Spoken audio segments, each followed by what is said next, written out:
Est-ce qu'on peut m'entendre? Oui. Alors, bonjour tout le monde et un gros merci d'être ici aujourd'hui pour notre réunion publique annuelle de la Société des musées de sciences et technologies du Canada. I would also like to welcome the people that are joining us on our live broadcast over the internet. So if you saw the technical difficulties we're having, it's because we're having problems putting our English slides on the internet. So people will be treated all in French over the internet right now. So sans plus tarder, j'aimerais inviter notre chairman, Mr Gary Polonsky, à nous dire quelques mots. Merci.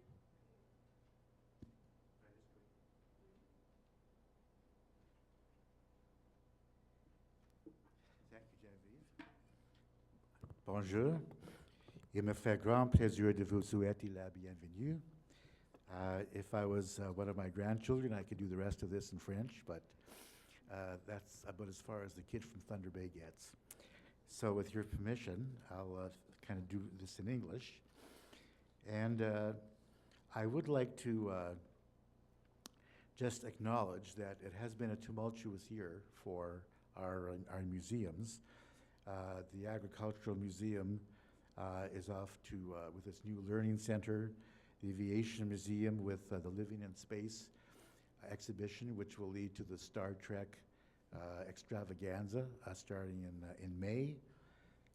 And of course, with the Science and Technology Museum, we were blessed with mold, which turned into asbestos, and with ceilings that came crashing down. So you might think, well, that's a disaster. But you know, every spore sort of apparently has its silver lining.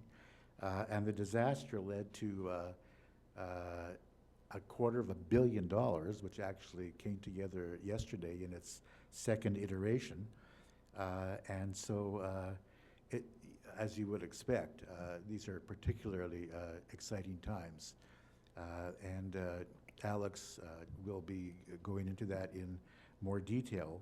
I'd just like to conclude my remarks by thanking people. I'd like to thank the Minister, Minister Jolie, who has been spectacularly supportive, and her staff, and our own staff, and of course the $250 million kid himself, Alex Benay, and it's time to hear from him. So Alex, over to you. Merci.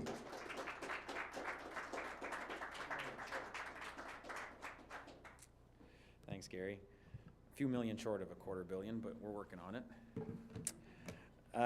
So merci beaucoup d'être ici cet après-midi. Thank you very much for being here this afternoon. I have a few slides to go through with you. I'm used to walking around with my clicker and moving around and stuff, so I feel kind of contained here in front of the camera. So I'm going to apologize in advance if this is a little wonky. But we'll start off by talking about who we are briefly, because we have quite a few people from McGill here.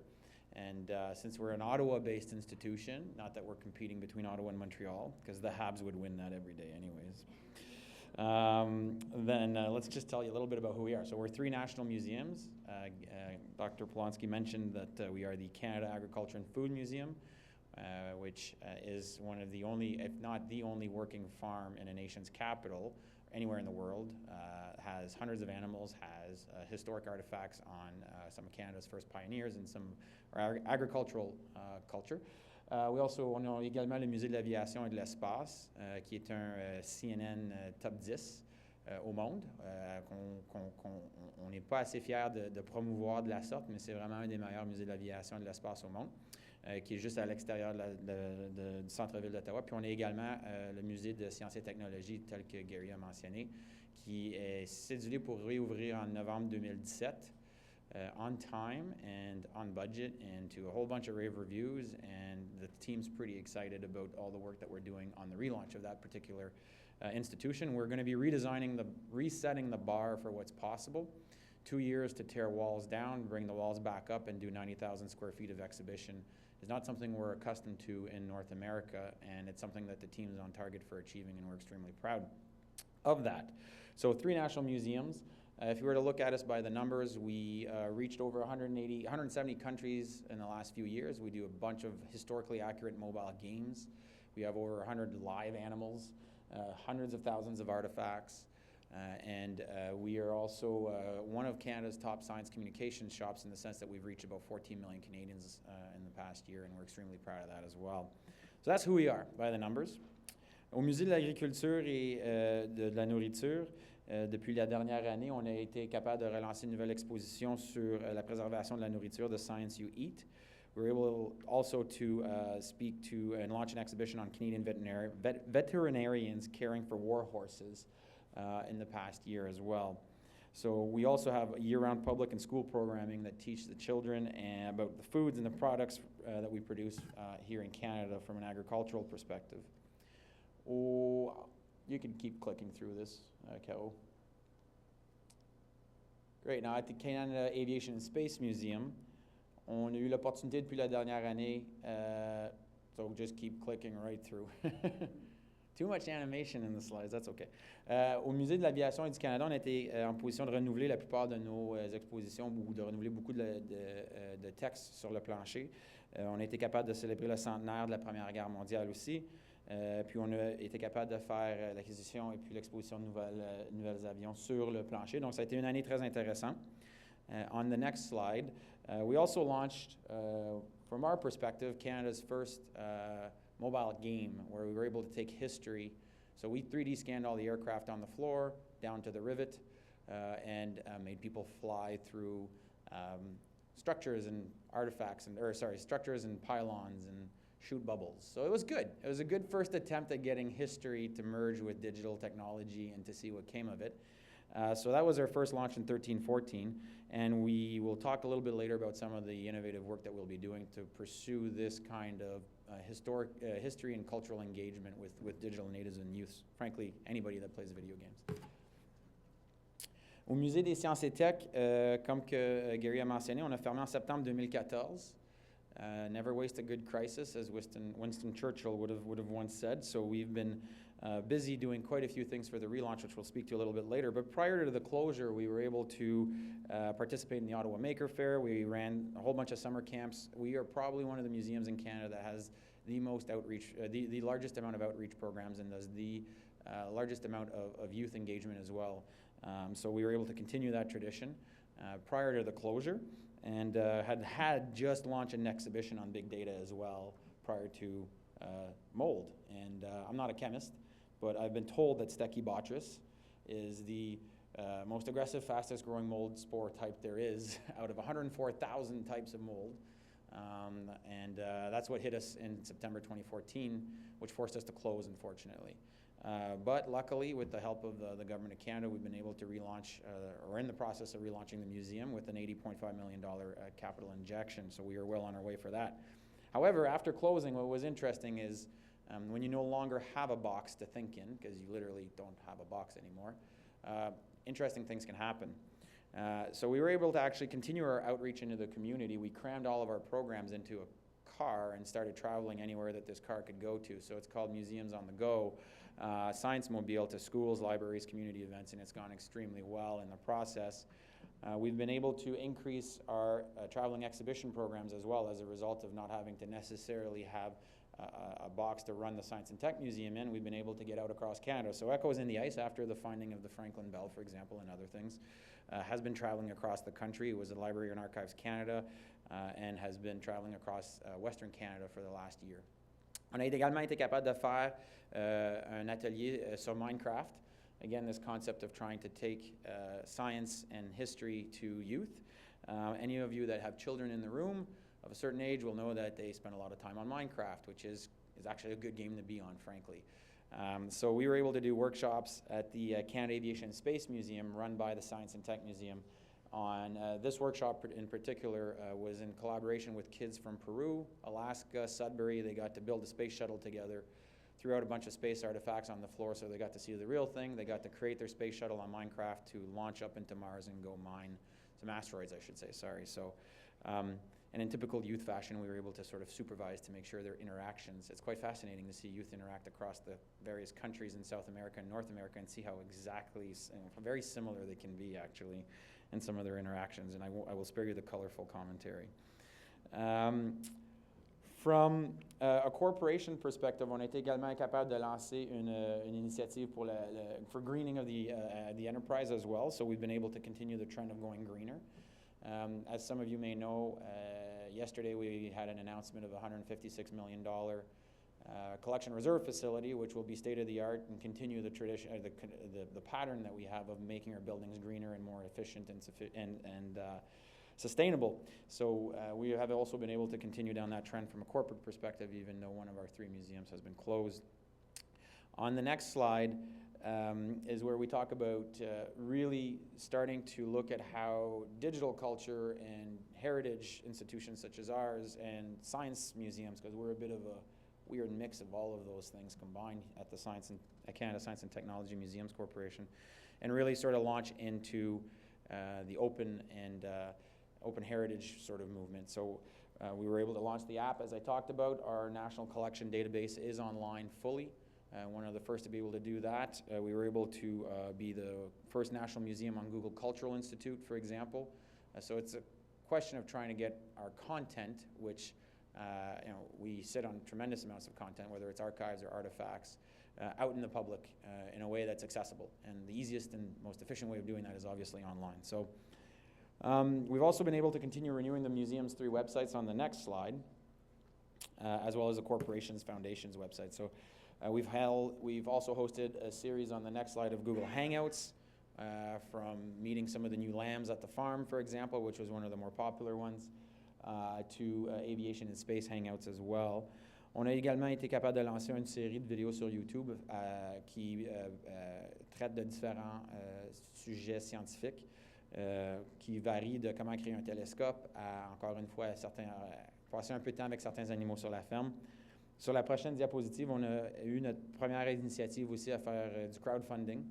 Donc, on a été capable de lever des fonds pour faire un projet de oral history with some of our World War II aviation veterans, for example.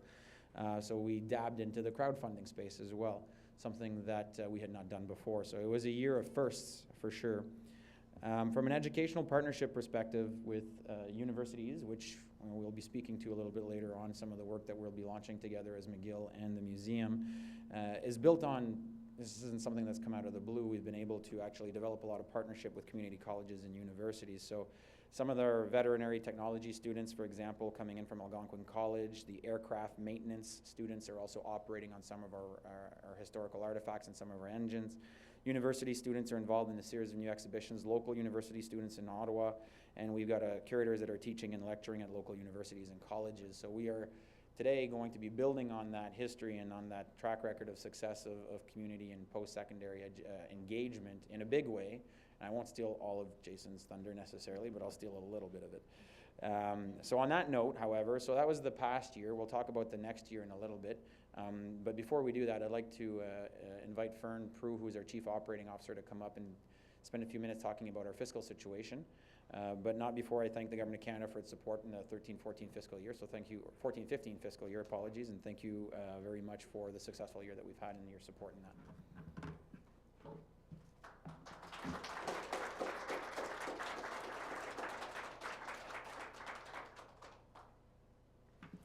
All right, thanks, Alex.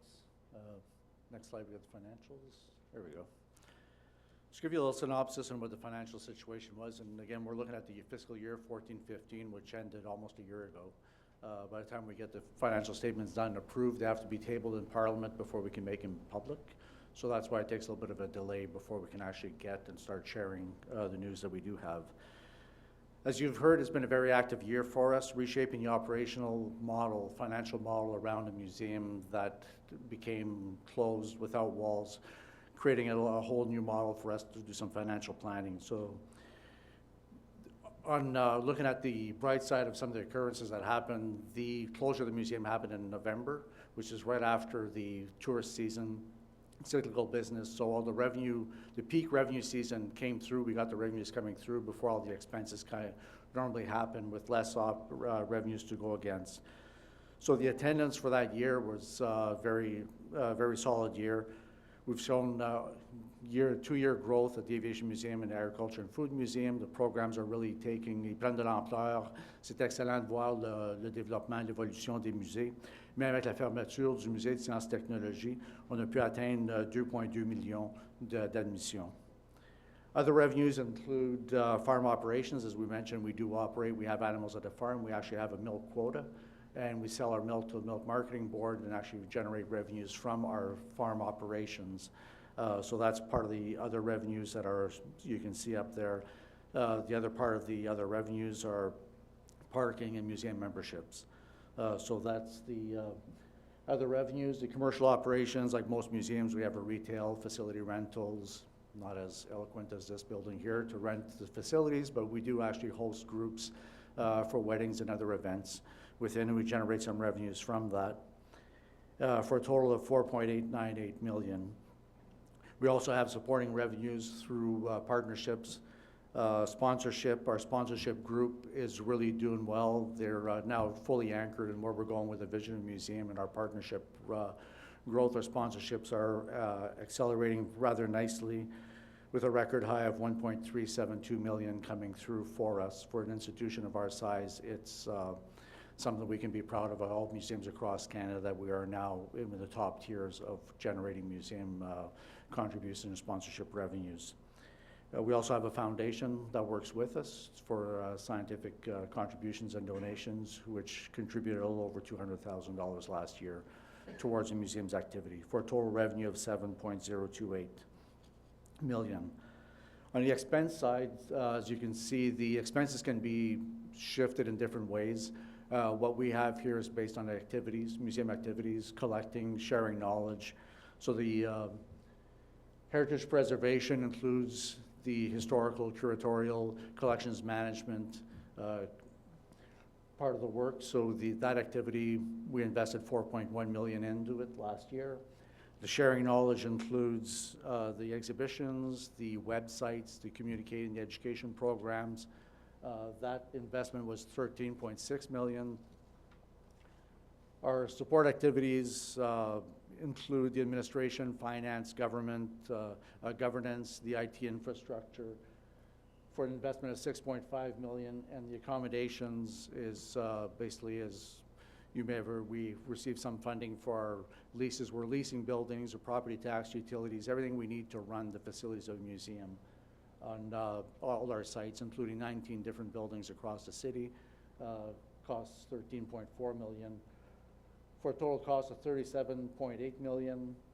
So with an operating loss of $30 million before government contributions. With government contributions of $31.6 million, we ended up with a small surplus of $883,000. That surplus goes into an equity account. We're not, as a Crown Corporation, we do get to keep our revenues. We're not a core government department. So that allows us to put some money aside to invest in the future programs, which is coming in very handy in the reestablishing of the Science and Technology Museum.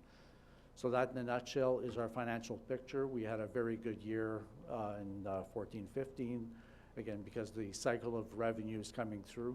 Completely different model of how we're operating science, la diffusion scientifique dans les écoles, dans la communauté, avec Sciences Mobiles. Donc, les différentes façons de pouvoir mettre notre message sur, pour nos visiteurs, avec les financements du gouvernement. Donc, c'est tout pour l'évolution science.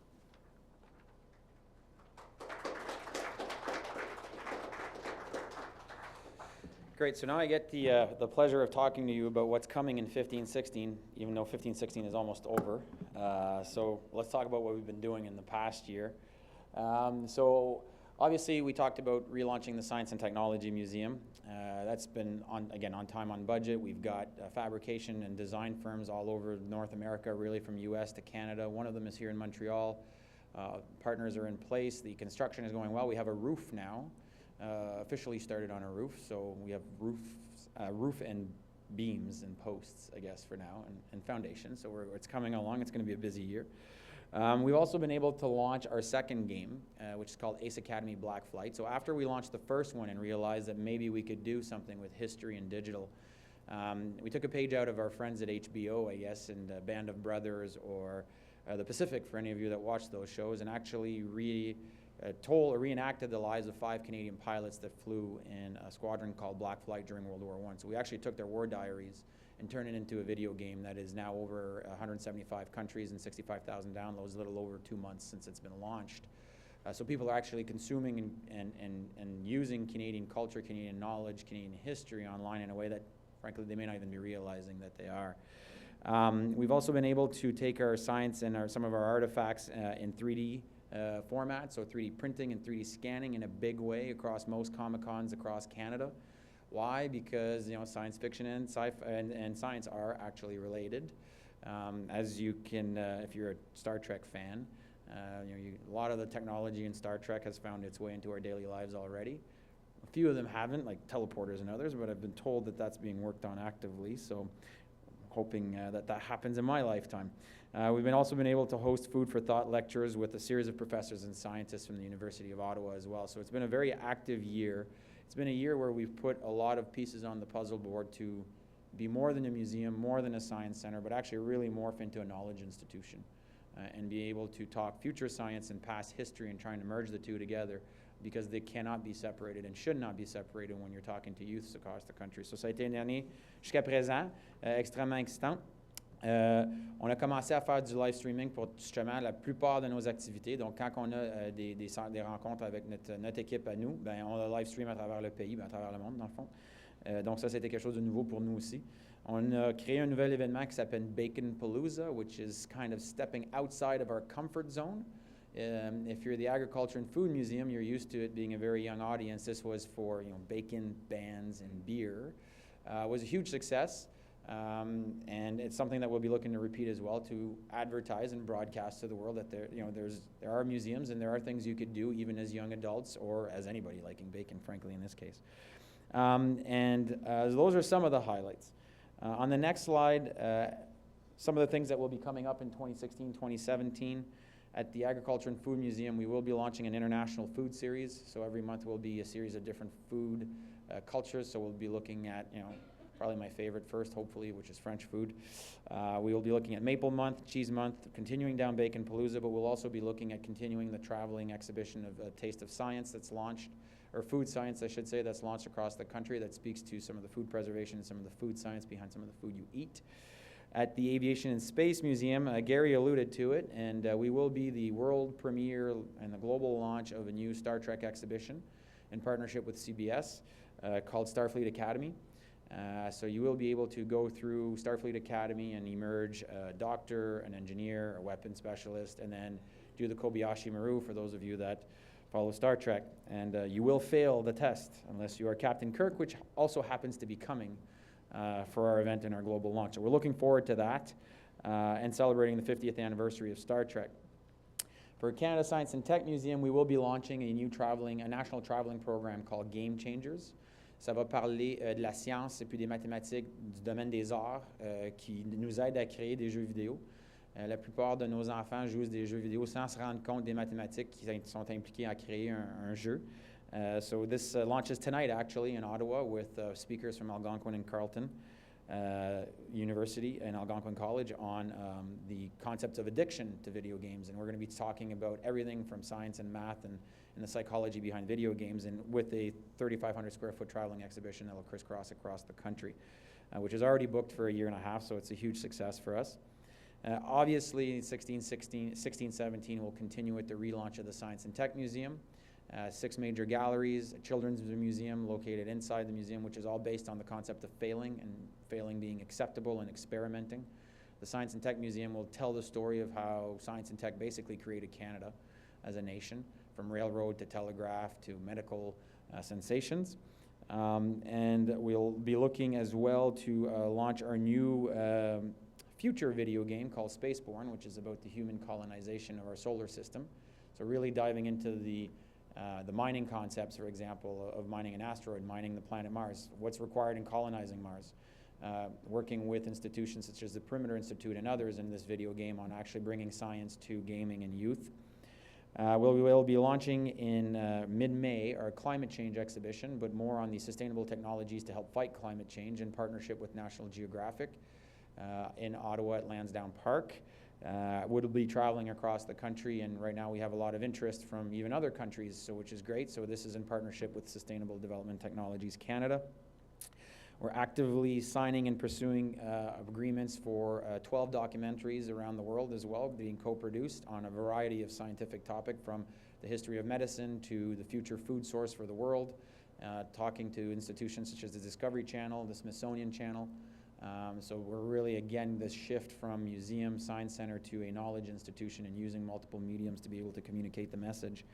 And we'll also be continuing to grow our national footprint of traveling exhibitions. So we've got quite a few things on the road, on our plates right now.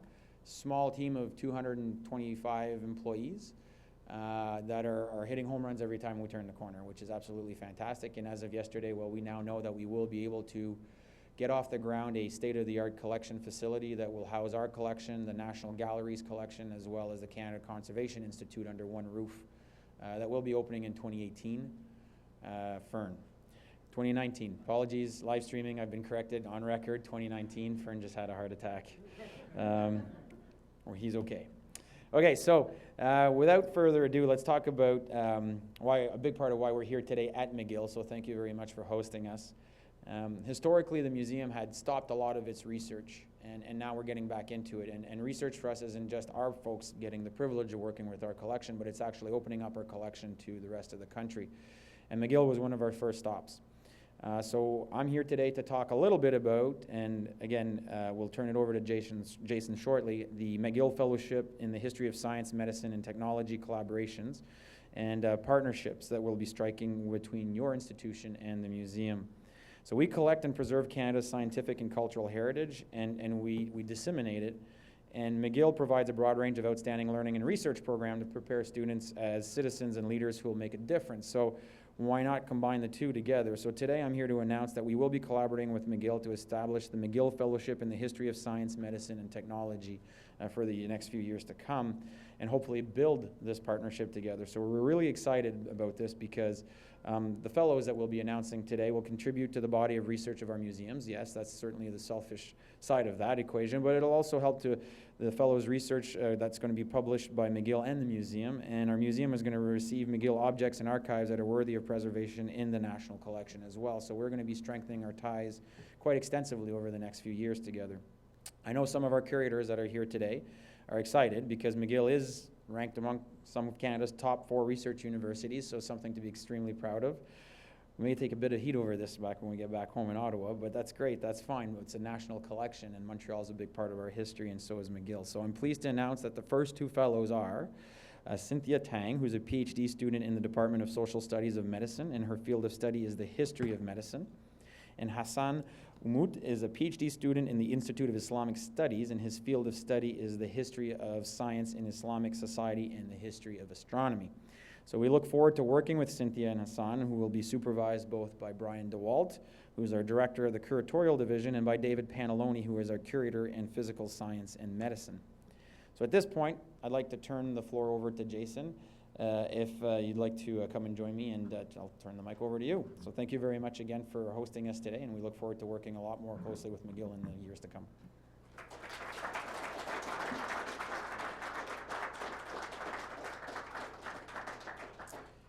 Thanks very much. I'd like to start with a sincere thank you framed in an apology. So let me explain.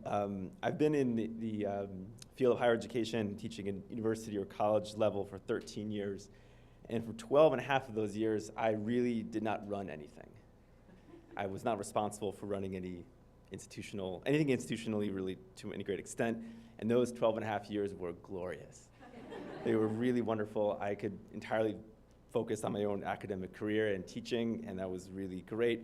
That very sheltered institutional and moral space allowed me to be lazy with, or sort of just complacent with how institutional structures take form. It allowed me, even in certain times that I feel very embarrassed about, to complain about the slow pace of institutional changes, about the slow pace, how difficult it was to complete bureaucratic tasks, to form partnerships, to finish money transfers, to devise contracts, to figure out how partnerships would actually work. Over the last 6 months, I've had the opportunity to actually run something or to be in charge of something, which is to be the graduate program director here at McGill in the Department of History and Classical Studies, of which I'm very proud.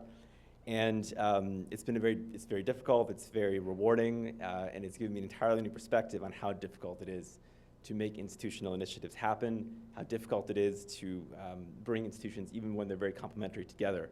So I apologize just in general to the world for having had that experience of 12 and a half years and for not realizing how difficult it is to run things. And with that in mind, I would like to offer a sincere thank you, not a perfunctory or a kind of official thank you, both to personnel at the museums and at McGill. So in no particular order, thanks to Alex Benay, Christina Lucas, Monique Horth, Sandra Corbet, and David Suden at the museums.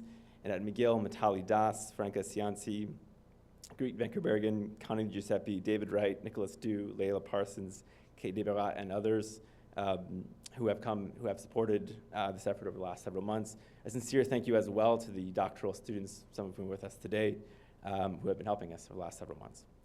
So I'm just going to say two things. The first is a word about why we at McGill and in the history department and its allied institutions are going to be good at this and can help. And then secondly, and more broadly, why it is that history and science should be better friends. So first about McGill, in the Department of History and Classical Studies at McGill. We have been teaching history and the history of Canada at McGill, one of the oldest and largest institutions of departments of history in Canada. And we have particular strengths in history of science and history of medicine. At any given time, depending on how you count, we have 10 or so faculty members and postdocs working on and studying the history of Canada. And this is not even to mention McGill's Institute for the Study of Canada, which is an interdisciplinary institution, a group at which many of our faculty members regularly participate. This is in addition to our many PhD students who are working on the history of Canada, and an even greater number of master's students working on the history of Canada. Put this together, and this is a very large department with extreme strengths, traditional strengths, and growing strengths in the history of Canada writ large, and especially in the history of science. Both because of our department and in allied institutions and programs, and in history of medicine, whether through the social studies of medicine or the Institute for Health and Social Policy. Our current chair, David Wright, is in fact joint appointed in the Department of History and Classical Studies in the Faculty of Arts and the Institute for Health and Social Policy in the Faculty of Medicine. So I guess what I'm saying is we're good at this. We have deep institutional knowledge and a history of teaching history of science and medicine. And we have a lot to offer the museums, I think, and museums will be very helpful to us. Our fellows, now and hopefully in the future, certainly in the future, will use the materials at the museums, and they will use them well, they will use them correctly, they will use them creatively, and they will use those materials to broaden the exposure both of the institution, of the museums, and of McGill. Last, let me just say a more general word about what history has to offer science and vice versa, or why history and science ought to be better friends, or actually are already better friends than they think that they are. Before I say this, though, I want to say that it is important for me to note, or to argue, that knowledge of any kind should not need to defend itself really at all. The pursuit of knowledge is inherently valuable. The pursuit of facts, the pursuit of truth, the pursuit of data, and everything in between needs no justification, and it should transcend any form of market derivation or market share. Any institution or any society or any nation that purports to be or that wants to be, that aspires to be, you can choose your adjective, enlightened, democratic, progressive, or just, needs to assert that. That being said, some disciplines and some pursuits are especially relevant to and helpful for each other, and I actually think that history and science have more natural partnerships than they perhaps think that they do. On the first hand, history and science actually share an intellectual method. Both of these disciplines are accretive, that is, they build on prior research in a more self-conscious way than many other disciplines do. To use an archaeological metaphor, they build upon certain sites, and they rest upon the shoulders of immediate researchers previous to them. In history, we call this historiography, but however you want to describe it, it's the same process in science and in history. More broadly, history and science are both about linking up particulars and making distinctions. They're about finding the most relevant bits of information and then subjecting them to rigorous criticism, scrutiny, hypotheses, arguments, experimentation. At a more concrete level, the study of the world through time and the study of the world historically has always, or should always, inform scientific discovery while hopefully also giving it a deeper form of humanistic purpose. Let me just take one example from one that I know well in my own field of early American history. For millennia, for generations, and many generations, one of the greatest terrors of people of the world, of parents, of children, was smallpox. And in the Western world, the modern study of how to treat smallpox, the modern study of how to prevent smallpox, dates from the early 18th century in a series of complex transfers of knowledge from the Ottoman Empire, itself probably from China, to Europe, most especially to England, to London. The kind of anecdotal story is that an English gentlewoman in 1720 traveled to the Ottoman Empire, admired the clear skin of women she saw there, and learned about the process known as variolation, which is a kind of precursor to vaccination. It's actually a much broader story about how scientific knowledge, medical knowledge, was imbued with and combined with historical knowledge of the East as it was known, and how over various periods of time, through a number of different institutions and intellectuals, the knowledge of how to combat smallpox and the historical possibility of eradicating smallpox came to hold an important place in Western history, in English history, and then in American history. To take one example, it appears that the ability to variolate, that is to prevent smallpox or to reduce the symptoms of smallpox, was actually crucial to George Washington's Revolutionary Army in 1776, 1777. George Washington, in fact, ordered the entire Continental Army of the nascent United States to be variolated and to be therefore defended against smallpox, which probably allowed the Continental Army to survive and thus the revolutionary movement to survive. South of the border, this gets huge cheers. Here, I guess we'll just have to say that it was an important moment in history and that it was a good thing in general that smallpox, this great scourge of humanity, was eventually eradicated. It was eradicated, as I'm saying here, both because of medical research and medical knowledge and the transfer of that knowledge via the medium of historical study, the study of other places and times, study of people unlike ourselves. I don't want to exaggerate the extent of our partnership here, but we will do our all smart part, I think, to make history and science the partners that they should be.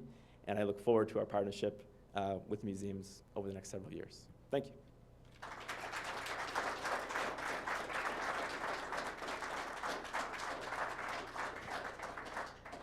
Alors, Gary, Alex, Fernand, et Professor Opel, a big thank you for your presentation. A big thank you to McGill University. Now we're going to open the floor for questions. I see a lot of young crowd here. I'm sure you have some questions. They're all looking at each other for people that are on the internet, so they're saying, like, who's going to dare ask one question? We like to pepper our CEO. Oh, come on. There is a cash bar after, too. So All right, well, there's a question. Oh, right here, perfect. I got one person. Excellent. And what is your name? My name is Nicholas Dew. I was just wondering if you could say more about the fellowship program, because this may be a nice time to tell us more about the program, how many fellowships there are per year, how many years you think it will run. I did already. Yeah, I did. Go ahead. Yes, I don't know. Well, so for the moment, so we have. I had kind of planned this out as two possible sort of models of fellowship: a short-term fellowship and a long-term fellowship. The idea being that the fellows would be in-house or would spend most of their time, much of their time during their fellowship in Ottawa, doing the research at the library, to do at least one public presentation during their fellowship. And to participate in the public life of the museum when they're there. Hopefully this will also result in a longer-term fellowship. Originally planned that the short-term fellowships would be 3-month periods. Long-term fellowship I had proposed as 9-month fellowships. So we'll start with our 2 fellows and see where that takes us. But it's basically designed as that way, as either a 3-month or a 9-month stint. We could sort of think about how that would might change later on, but that's how we'll start. I don't know if you want to add or... No. Yeah, for us, this is the beginning. It's not just a one-time thing. We're going to be looking to grow it. We are going to be looking to bring on scientists as well. So I think your commentary on the combining forces of history and science are very, very appropriate. So we will be looking to bring in biochemists and astronomers and astrophysicists. So how these things start combining together, sort of the future science combined with the history, is really is what we are, is what we do. Nobody else does that in the country, so as a forum for that dialogue. So this will be the beginning. We'll throw in the scientists as we go through, and then we'll continue to grow the fellowships program over the next few years and see where this takes us.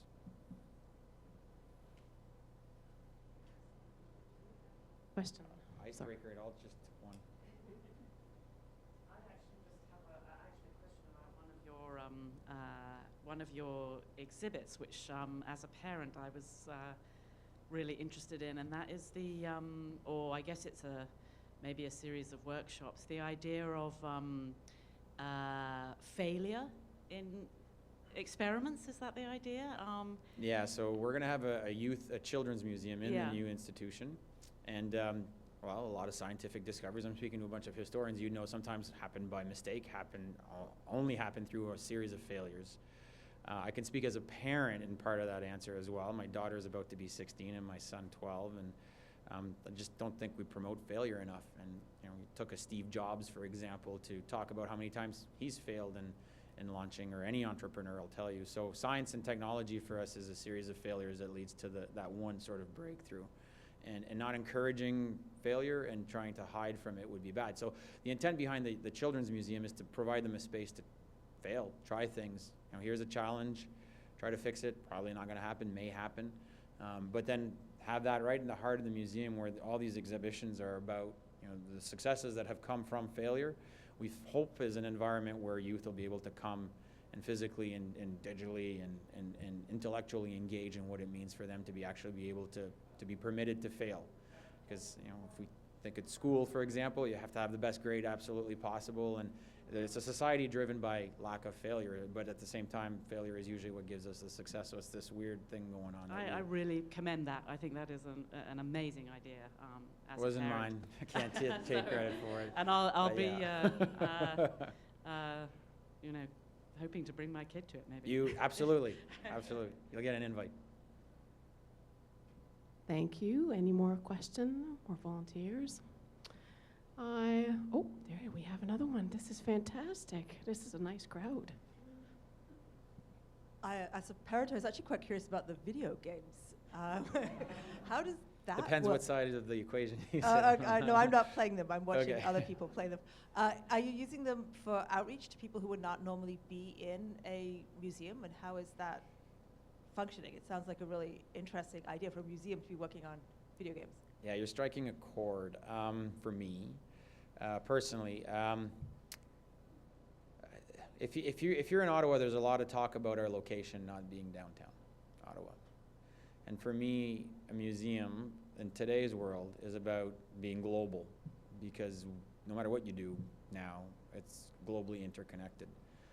And while the physical experiment and the physical experience is important, and we're not denying that, being able to reach a child in Iqaluit, you know, if you look at our second video game iteration, Black Flight, a lot of our downloads are coming from China, right?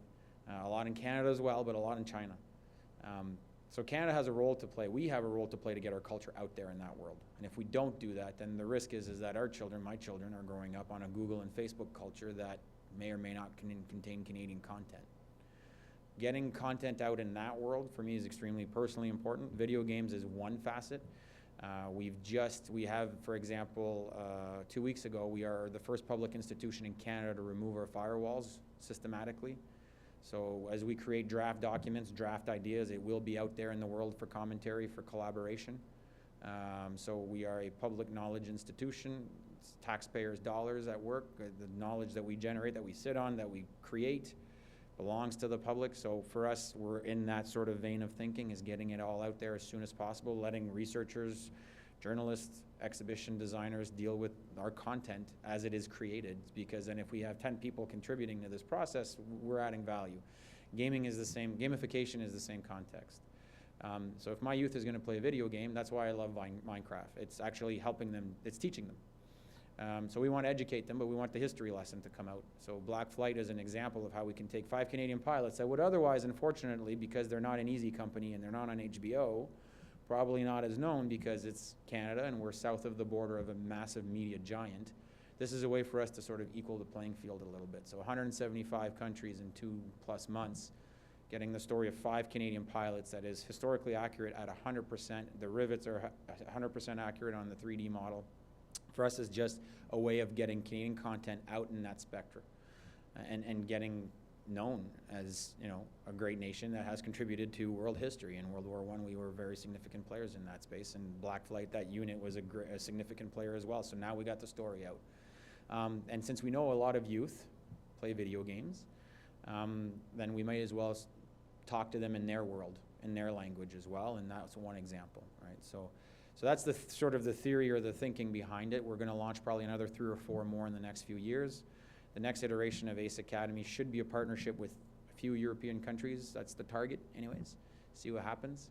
But that's certainly the intent and the theory behind it, is merging historical accuracy. Our curator, or assistant curator, Aaron Gregory at the Aviation and Space Museum, spent a lot of time researching this game to make sure it's 100% accurate. So you're actually fighting the real battles that were fought, you know, in World War I. So for us, it's a fantastic merger of past, present, future, all of the above.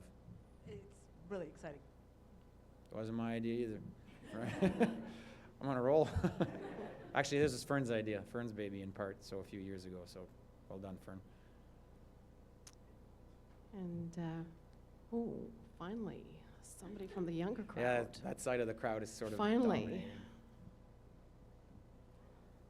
I'm interested in the traveling exhibits. If you could talk a little more about those. Are they going to be exhibits from the museum, or are you helping to showcase exhibits from around Canada and help those travel? Yeah. Mostly they're self-produced in our case. But if you look at Star Trek, for example, since we're the global launch, you know, we've been helping to produce that. We've been helping to find locations. It'll be going to Calgary, for example, after us. So there's some collaboration that happens across Canada on traveling exhibitions. Some of the ones we're launching are a mixture of both, I would say. But again, like, we have the privilege in science and speaking, I mean, it's a running joke, but from cows to Canadarm and everything in between at the museum. So it's pretty wide subject area. So we have about, I would say, in the next few years, we'll have close to a dozen of these shows on the road, crisscrossing across the country at any point in time. But again, our challenge is balancing our shows that we want to produce and in partnership with others, but also looking at digital, looking at documentaries now that, you know, Canada is a very economic place to produce science and technology documentaries, as it turns out, and we have not leveraged that as an institution. We're about to start that. So for us, it's a mixture of both. So it's a mixture of our traveling exhibitions, a mixture of digital, because you can't, it's just not one experience anymore. And if we pride ourselves in engaging youth, we have to do that, because that's typically where they live first, much to my chagrin sometimes. But